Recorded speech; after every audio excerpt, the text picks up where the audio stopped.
Okey, bismillahirrahmanirrahim. Assalamualaikum warahmatullahi wabarakatuh. Kaisbahtum, kaifahalukum jami'an. Selamat pagi semua. InsyaAllah, so kita jumpa lagi dalam perbincangan berkenaan dengan hukum tajwid. InsyaAllah pada hari ini, so saya akan menerangkan sedikit tentang tanda-tanda mati yang ada di dalam Al-Quran Resam Osmani. Okey, so kita tengok bagaimana mengenal tiga tanda mati ataupun sukun yang membawa maksud berbeza. Okey, so kita ada tanda mati, tiga tanda mati yang berbeza. So yang pertama adalah tanda mati dia separuh macam ni. Yang kedua berbentuk bulat dan yang ketiga adalah berbentuk bujur. So kalau setiap kali kita baca Quran, kita mesti akan jumpalah tanda-tanda mati tersebut. So mesti kita tanya kan, apakah maksud tanda mati ini?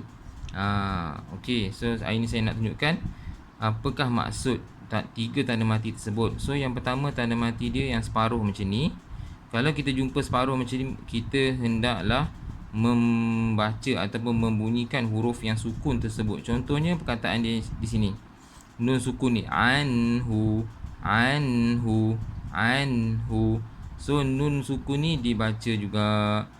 Kemudian maksudnya kita kena bunyilah. Okey, ni yang kita selalu jumpa lah.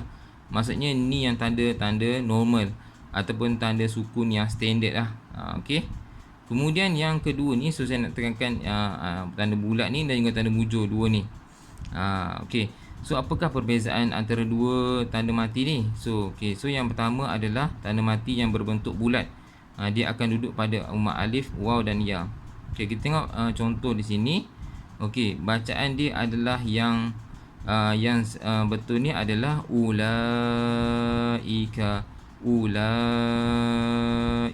So kenapa u ni dibaca dengan satu harakat? Okey, so kita tengok waw ni di atasnya ada tanda mati bulat.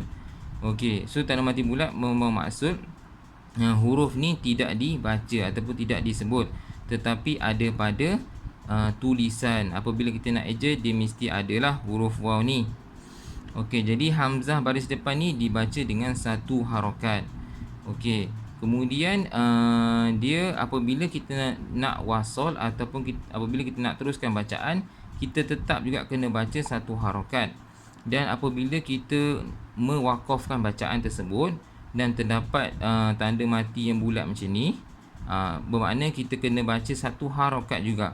Okey, maknanya kalau kita baca terus ataupun kita berhenti, tetap dibaca dengan kadar satu harakat. Okey, so saya harap tuan-tuan dan puan boleh fahamlah apakah maksud tanda mati yang bulat macam ni. Okey, kemudian termasuk yang seterusnya. Yang kedua, tanda mati yang berbentuk bujur. Dalam Quran mesti selalu jumpa tanda mati, tiga tanda mati ni di dalam Resam Osmani. Okey, so yang kedua ni adalah tanda mati dia yang berbentuk bujur. Okey, contoh ayat dia kita ambil dalam surah Al-Kafirun. Ini yang surah yang kita selalu baca lah. Contoh dia, wala ana abidum ma abadtum. Okey, jadi ana. Okey, apabila tanda mati yang berbentuk bujur begini, apabila kita mewasalkan bacaan ataupun meneruskan bacaan, kita kena baca dalam kadar satu harakat. Maknanya dia tak ada juga pada bacaan. Okey, tetapi apabila kita mewakafkan bacaan, maka tanda mati bujur ni disebutlah, maksudnya dipanjangkan dengan kadar dua harakat. So dia akan jadi kepada mad asli lah. Okey, so maknanya apabila kita mewasalkan bacaan, so kita tidak disebut, maknanya kita hanya baca dengan kadar satu harakat. Kalau kita berhenti, so kita kena sebutlah huruf tersebut ataupun kita memanjangkan bacaan tersebut dengan kadar dua harakat. Itu adalah beza antara dua ni. So beza antara dua ni adalah kesimpulan saya boleh buat, apabila tanda mati yang berbentuk bulat, maka apabila kita baca terus ataupun wakaf ataupun berhentilah, kita kena baca satu harakat. Okey, kemudian yang ni tanda mati bujur, apabila kita mewasalkan bacaan ataupun meneruskan bacaan, kita kena baca satu harakat. Dan apabila kita berhentikan bacaan ataupun mewakafkan bacaan, so kita kena baca dalam kadar 2 harakat. Okey. Saya rasa tuan-tuan boleh fahamlah apa yang saya sampaikan ni. So ada 3 tanda mati ataupun sukun yang bermaksud berbezalah dalam Al-Quran Resam Osmani. So lepas ni dah tahu dah kan apakah maksud tanda mati tersebut. Okey, kemudian yang di bawah ni adalah alif, waw, ya adalah huruf mad asli. Huruf mad asli dia mesti tak ada tanda mati. Maksudnya di atas ni kosong saja. Baru maksud dia adalah huruf mad asli dan dia dibaca dengan kadar 2 harakat. Okey, insya-Allah tuan-tuan boleh faham apa yang saya sampaikan ni.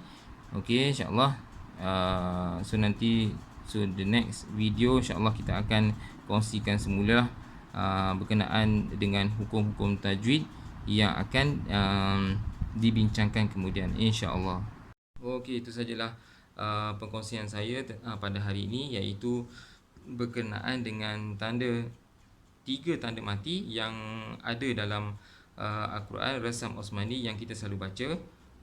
So saya harap sahabat-sahabat semua boleh faham dan boleh dapat tahu apakah perbezaan antara 3 tanda mati tersebut yang berada di dalam Quran Resam Osmani. InsyaAllah mudah-mudahan tuan-tuan ataupun sahabat-sahabat dapat manfaat daripada perkongsian saya yang sedikit ni. Okay, so kita jumpa lagi insyaAllah di video yang lain. So jangan lupa like, komen dan share kepada orang ramai, kepada kawan-kawan semua untuk bagaimana untuk kita mengenal 3 hukum ataupun 3 tanda mati yang ada di dalam Al-Quran insyaAllah. So itu sajalah perkongsian saya pada hari ini. Assalamualaikum warahmatullahi wabarakatuh.